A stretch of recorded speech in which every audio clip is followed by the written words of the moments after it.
سکتے، تمہاری گنتیاں ختم ہو جائیں گی، تمہارے پہاڑے فیل ہو جائیں گے، تمہارے کمپیوٹر فیل ہو جائیں گے، تمہارے کیلکولیٹر فیل ہو جائیں گے، لیکن اللہ کی نعمتوں کا شمار ہو نہیں سکے گا۔ چیلنج دیا ہے اللہ تعالیٰ نے،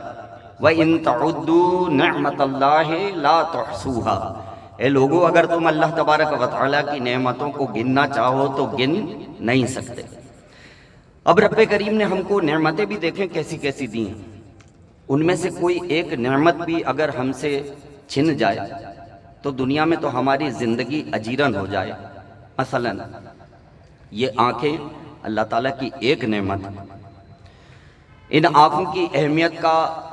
اگر آپ کو اندازہ کرنا ہو تو کسی ایسے شخص سے ملے جس بیچارے کی آنکھیں نہ ہو، اس سے پوچھیں بھائی تمہاری آنکھیں نہیں ہیں، یہ بتاؤ تمہاری زندگی کیسی گزر رہی ہے، تو ہو سکتا ہے وہ یہ کہے کہ بھائی کیا پوچھتے ہو، آنکھیں نہ ہونے کی وجہ سے میری تو زندگی اندھیر ہو گئی ہے، نہ دن دن لگتا ہے نہ رات رات لگتی ہے، بس ہر وقت آنکھوں کے سامنے اندھیرا چھایا رہتا ہے، میری زندگی تو میرے لیے بڑی مشکل ہے۔ یہ ہاتھ اللہ تبارک و تعالیٰ نے دونوں ہمیں سلامت عطا فرمائے ہیں، یہ کیسی اللہ تعالیٰ کی نعمت ہے، اس کی اہمیت کا اندازہ کرنا ہو تو کسی ایسے شخص سے ملے کہ جس بیچارے کے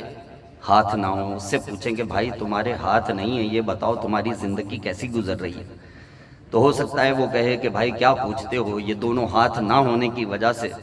میری زندگی میرے لیے عذاب ہو گئی ہے، نہ اپنے کام خود کر سکتا ہوں، نہ اپنی پاکی خود کر سکتا ہوں، نہ کوئی نوالا اٹھا کے منہ میں خود آؤں، کوئی پلانے والا ہو تو پی لیتا ہوں ورنہ بھوکا پیاسا پڑا رہتا ہوں، کمانے کے بھی لائق نہیں ہوں۔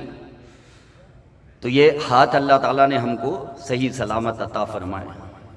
یہ پاؤں اللہ تعالیٰ نے ہم کو صحیح سلامت عطا فرمائے ہیں، یہ اللہ تعالیٰ کی کتنی عظیم نعمت ہے کہ ان پاؤں سے ہم چلتے پھرتے ہیں، اپنے کام کاج کرتے ہیں، یہ کیسی عظیم نعمت ہے۔ اگر اس کی اہمیت کا اندازہ کرنا ہو تو کسی ایسے شخص سے آپ ملے جس بیچارے کے پاؤں نہ ہوں، اس سے پوچھیں کہ بھائی تمہارے پاؤں نہیں ہیں، یہ بتاؤ کہ تمہاری زندگی کیسی گزر رہی ہے، تو ہو سکتا ہے وہ کہے کہ بھائی پاؤں نہ ہونے کی وجہ سے میری تو زندگی گھسٹ گھسٹ کے گزر رہی ہے، نہ کہیں آ سکتا ہوں نہ جا سکتا ہوں، کوئی اٹھا کے لے جائے تو چلا جاتا ہوں، کہ کوئی اٹھا کے لے آئے تو آ جاتا ہوں، میری تو زندگی میرے لیے عذاب بن گئی ہے۔ یہ دو تین نعمتوں کے بارے میں نے آپ کو بتایا ہے، رب کریم تو چیلنج دے رہا ہے، ارشاد فرما رہا ہے وَإِن تَعُدُّوا نِعْمَةَ اللَّهِ لَا تُحْصُوهَا، اے لوگو اگر تم اللہ کی نعمتوں کو گننا چاہو تو گن نہیں سکتے، شمار کرنا چاہو تو شمار نہیں کر سکتے۔ تو اللہ تبارک و تعالی نے ایسی ایسی عظیم الشان نعمتیں عطا فرمائی ہیں کہ کوئی ایک نعمت بھی اگر ہم سے چھن جائے تو ہماری زندگی ہمارے لیے عذاب بن جائے۔ رب کریم نے سورۃ الرحمن میں ایک معاشرتی اصول بیان فرمایا ہے، اور وہ معاشرتی اصول کیا ہے؟ ارشاد ربانی ہوتا ہے هل جزاء الاحسان الا الاحسان، نیکی کا بدلہ نیکی ہے، بھلائی کا بدلہ بھلائی ہے، احسان کا بدلہ احسان ہے۔ اب سوچئے ذرا، اللہ تبارک و تعالیٰ نے بے شمار لازوال نعمتیں عطا فرمائی ہیں، لیکن کوئی نعمت عطا کر کے رب کریم نے احسان نہیں جتایا کہ ہمارا تم پر احسان ہے کہ ہم نے تمہیں آنکھیں دی ہیں، اور آنکھیں نہ دیتے تو تمہاری زندگی تمہارے لیے اندھیر تھی، ہم نے تمہیں ہاتھ دیے ہیں، یہ ہمارا احسان ہے کہ تم کو ہاتھ دیے، اگر ہاتھ نہ تو پاؤں دیے جس سے تم دنیا میں چلتے پھرتے ہو، اگر پاؤں نہ دیتے تو تم تو زمین پر گھسٹ گھسٹ کے زندگی گزارتے۔ تو اللہ تبارک و تعالیٰ نے بے شمار اتنی نعمتیں عطا فرمائی ہیں، لیکن کسی نعمت کو عطا فرمانے کے بعد رب کریم نے احسان نہیں جتایا، لیکن اس پوری کائنات میں ایک ہی نعمت ایسی ہے جس کو اللہ تبارک و تعالیٰ نے عطا فرمایا تو احسان بھی جتایا۔ ارشاد ربانی ہوتا ہے لَقَدْ مَنَّ اللَّهُ عَلَى الْمُؤْمِنِينَ إِذْ بَعَثَ فِيهِمْ رَسُولًا، تحقیق اللہ نے مومنوں پر بڑا احسان کیا ہے کہ ان میں اپنے رسول کو بھیجا ہے۔ اس پوری کائنات میں ایک ہی نعمت ہے جس کو اللہ تبارک و تعالیٰ نے عطا فرمایا ہے تو احسان بھی جتایا ہے۔ لَقَدْ مَنَّ اللَّهُ عَلَى الْمُؤْمِنِينَ إِذْ بَعَثَ فِيهِمْ رَسُولًا، تحقیق اللہ نے مومنوں پہ بڑا احسان کیا ہے کہ ان میں اپنے رسول کو بھیجا ہے۔ اب معاشرتی اصول تو رب کریم نے ہمیں سکھا دیا. حل جزاء الاحسان الا الاحسان، احسان کا بدلہ احسان ہے. تو دنیا میں آپ کے ساتھ کوئی احسان کرے تو بدلے میں آپ کو بھی اس کے ساتھ احسان کرنا چاہیے. دنیا میں آپ کے ساتھ کوئی نیکی کرے تو بدلے میں آپ کو بھی اس کے ساتھ نیکی کرنی چاہیے. دنیا میں کوئی آپ کے ساتھ اچھا سلوک کرے تو بدلے میں آپ کو بھی اس کے ساتھ اچھا سلوک کرنا چاہیے. یہ اللہ تعالیٰ نے ہم کو ایک اصول سکھایا ہے. اب بتاؤ ذرا،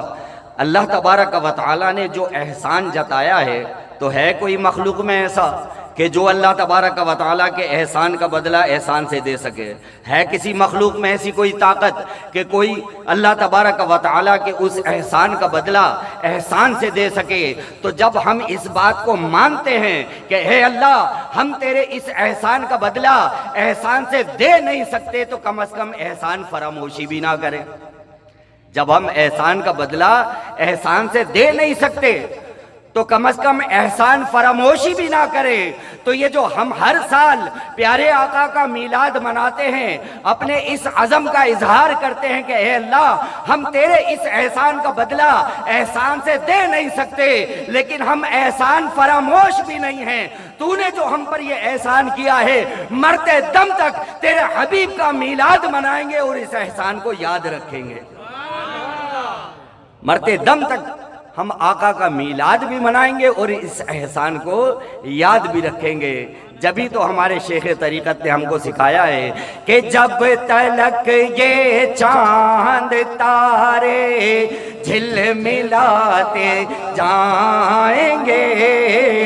تب تلک جشن ولادت ہم مناتے جائیں گے. تو یوں ہی کر کے ان کا چرچا اپنے دل چمکاؤ، اونچے میں اونچا نبی کا جھنڈا، اونچے میں اونچا نبی کا جھنڈا، گھر گھر میں لہرا پکارو یا رسول اللہ یا حبیب اللہ. صدائیں درودوں کی آتی رہیں گی جنہیں سن کے دل شاد ہوتا رہے گا، اور خدا اہل سنت کو آباد رکھے. پیارے آقا کا میلاد ہوتا رہے گا انشاءاللہ عز و جل. تیرا کھاواں میں تیرے گیت